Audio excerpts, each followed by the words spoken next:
আসসালামু আলাইকুম। আশা করি সবাই ভালো আছেন। তো আমাদের এইদিকে শীত পড়া শুরু করে দিয়েছে, যার কারণে রাত্রিবেলা করে হাউসগুলো তিরপাল দিয়ে ঢেকে দেব। যদি তিরপাল দিয়ে হাউসগুলো না ঢাকি তাহলে অতিরিক্ত ঠান্ডা পড়ার কারণে পানি ঠান্ডা হয়ে যাবে এবং মাছগুলো সার্ভাইভ করতে পারবে না ঠিকমতো, মাছগুলো সব মারা যাবে।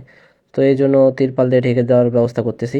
এর আগে বাঁশ দিয়ে করছিলাম, বাঁশের বাতিগুলো দিয়েছিলাম হাউজের উপরে। তো এখানে বাঁশ কাটা ঝামেলা আছে, এই জন্য হচ্ছে আর বাতি দিলাম না। তাছাড়া হচ্ছে তিরপাল উঠানামা করার সময় ছিঁড়ে যাওয়ার চান্স থাকে। তো এবার প্লাস্টিকের দড়ি দিয়ে করলাম, এ সাইডে ঈদ দিলাম আর ওই সাইডে ঈদ দিলাম।